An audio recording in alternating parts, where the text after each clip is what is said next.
Bienvenue sur la chaîne Claude Auger enseignant. Cette capsule va traiter sur la méthode de factorisation d'une différence de carré. Alors, pour factoriser une différence de carré, il y a 3 points importants à se souvenir. Premièrement, ça doit être une différence. Alors, on doit retrouver une soustraction. Si on a quelque chose qui ressemble, une expression qui ressemble à 4x au carré plus 9x exposant 6, eh bien, ce n'est pas une différence. On retrouve ici une addition. On ne retrouve pas une soustraction. La différence, c'est l'opération moins, c'est la soustraction. Alors, dans ce cas-ci, 4x2 plus 9x6, ça ne se factorise pas, en tout cas pas comme une différence de carré, parce qu'on ne retrouve pas donc une soustraction. Deuxième point important, avant de faire la différence de carré, eh bien, il faut retrouver des nombres carrés. Alors, les nombres carrés qui sont en coefficient devant nos variables doivent être des nombres tels que 1, 4, 9, 16, 25, 36, 49, ainsi de suite. Bref, des nombres qui sont des carrés. Troisième point important, les exposants. Alors, si nous avons des variables, eh bien, les exposants de ces variables doivent absolument être pairs. S'ils ne sont pas pairs, ils ne pourront pas être divisés par 2 et on ne pourra pas donc trouver une factorisation par une différence de carré. On va procéder pour bien démontrer avec un premier exemple. Alors, l'exemple 1. Nous allons faire comme exemple 1 la factorisation du binôme suivant, x2 moins 9y8. Alors, ce binôme respecte nos 3 conditions. On a bien une différence. Nous avons des coefficients qui sont carrés. Ici, sous-entendu, on a le coefficient 1, qui est le carré de 1, 9, qui est le carré de 3, et les exposants sont pairs. Alors, si on veut factoriser cette différence de carré, la façon de faire est la suivante. On peut tout d'abord s'ouvrir 2 parenthèses qui seront côte à côte. Dans une première, on va inscrire une addition. Dans l'autre, on va inscrire une soustraction.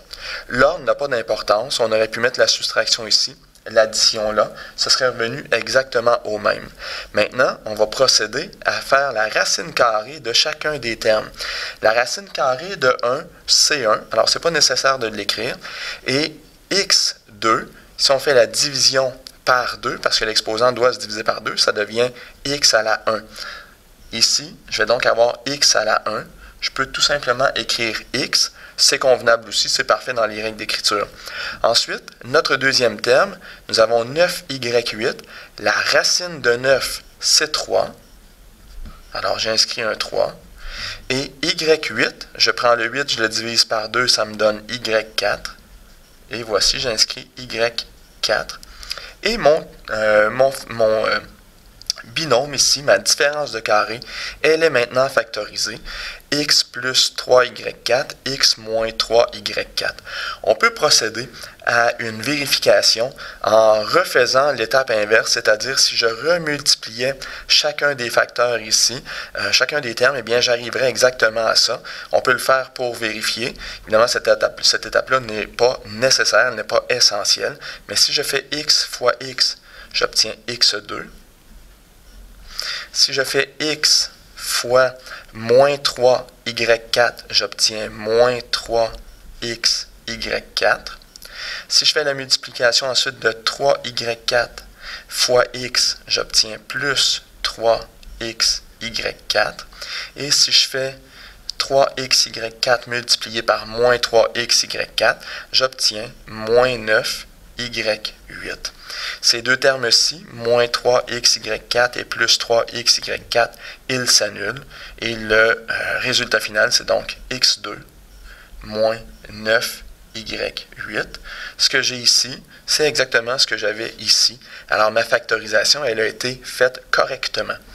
On va procéder à un deuxième exemple. Alors, si on factorise, par exemple, 121x6 moins 64x4, la factorisation va se faire de la façon suivante. Encore une fois, je peux ouvrir 2 parenthèses dans lesquelles je vais retrouver une addition et une soustraction. Maintenant, procédons en faisant les racines carrées. La racine carrée de 121, c'est 11. Et x6, je divise l'exposant par 2, ça devient x3. Ce 11x3, je le réécris ici aussi. Deuxième terme, nous avons moins 64x4. La racine carrée de 64, c'est 8. Donc, ça va me donner 8x2. Car je prends l'exposant 4 ici, je le divise par 2. Et dans la deuxième parenthèse, je vais simplement réécrire 8x2. Et voilà, le binôme 121x6 moins 64x4 se factorise en différence de carré et ça devient 11x3 plus 8x2. Et deuxième parenthèse, 11x3 moins 8x2. On va procéder à un troisième exemple. Alors, ce troisième exemple va mettre en perspective un petit piège parfois qui peut survenir et petit piège qu'on va éviter et qu'on va savoir ne pas tomber dedans la prochaine fois si jamais ça se présente. Alors, si on a à factoriser 18x3 moins 2xy4, à première vue, on regarde ce binôme et on se dit, bon, ben, on ne peut pas faire de différence de carré pour la simple et bonne raison que 18 et 2, ce ne sont pas des carrés. x3, on a un exposant impair, donc aucune chance qu'on puisse faire une différence de carré. Eh bien, erreur, on peut faire une différence de carré. Voici pourquoi. Ce qu'il faut voir tout d'abord, c'est que dans 18x3 moins 2xy4, on peut débuter par faire une mise en évidence. Et la mise en évidence, moi, je vous suggère de toujours vérifier s'il y a une mise en évidence à faire avant de passer à toute autre forme de factorisation. Alors ici, qu'est-ce qu'il y a de commun à 18x3 et à 2xy4? Eh bien, à 18 et 2, on a déjà un 2 qui est commun. Et entre x3 et xy4, il y a un x qui est commun. Ayant fait cette mise en évidence, il nous reste ici 9x2 moins y4. On peut le vérifier. Si on refaisait l'opération inverse, 2x multiplié par 9x2, ça nous donne bien 18x3. Et 2x fois moins y4, ça nous donne moins 2xy4. Donc, cette mise en évidence simple est déjà bien accomplie. Maintenant, il nous reste à factoriser ceci parce qu'on se retrouve maintenant avec une différence de carré. 9 est un carré. On a des exposants pairs qui sont ici. Ici, on a un 1 camouflé devant le y qui est un carré aussi. Alors, on va faire notre différence de carré. L'erreur qui survient à l'occasion, c'est d'oublier le terme 2x qu'on a mis en évidence. Ce terme-là, il doit rester dans notre résultat final. Alors, je vais tout de suite le retranscrire, 2x, et je vais procéder avec l'écriture de mes deux parenthèses. Une avec un plus, une avec un moins. Qu'est-ce qui va aller à l'intérieur des parenthèses? Eh bien, racine de 9, c'est 3. Donc, ça nous donne 3x parce que je prends l'exposant 2, je le divise par 2, ça donne 1. Et ici, y4, eh bien, y4, j'ai un 1 sous-entendu que je n'ai pas besoin de réécrire. Je prends l'exposant 4, je le divise par 2, ça nous donne y2. Et dans ma deuxième parenthèse, j'aurai 3x moins y2. Je ne fais que reprendre ces deux termes que j'ai écrits ici et je les réécris dans la deuxième parenthèse et ma factorisation est terminée. On va passer à l'exemple suivant, l'exemple 4. L'exemple 4 fait suite à l'exemple 3. Alors, allons-y avec 48 x2 y7 moins 75 y.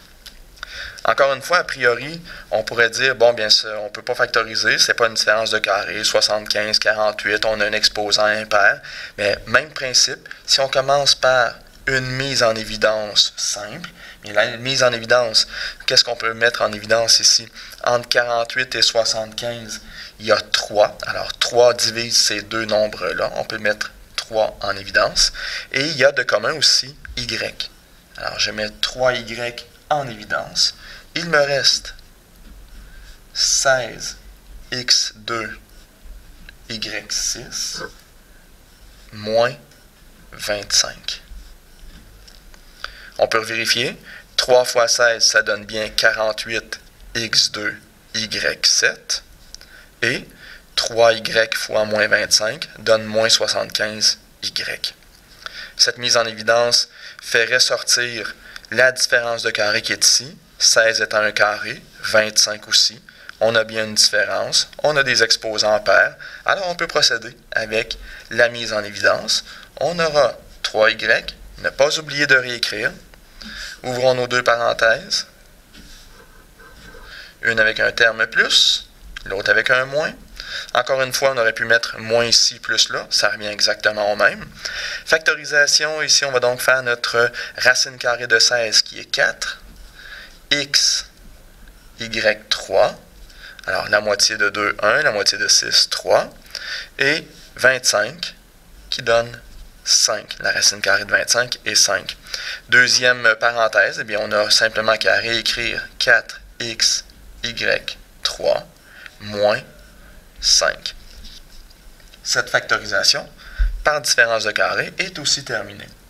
On va faire un dernier exemple qui peut s'avérer aussi être parfois un petit piège qu'on va éviter.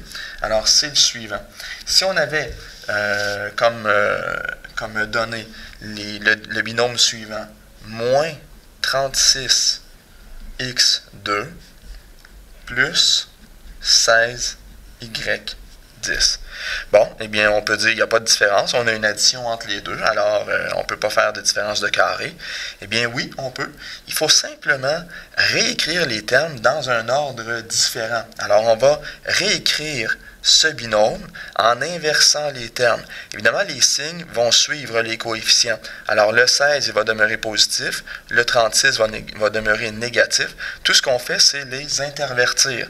Ça, c'est exactement la même chose que 16y10 moins 36x2, tout simplement. Et maintenant, on résout cette factorisation par différence de carré parce qu'on a bien des carrés. 16 et 36, ce sont respectivement les carrés de 4 et de 6. Nous avons des exposants pairs. Nous avons une soustraction.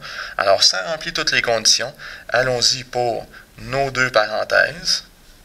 Une avec un plus, une avec un moins. Racine carrée de 16, nous avons 4y5, la moitié de 10. 36, racine carrée de 36, c'est 6. X, alors x2, on divise par 2, ça devient x pour l'exposant. Et dans ma deuxième parenthèse, je vais retrouver 4y5 moins 6x. Et voilà, les différences de carré sont factorisées. Merci.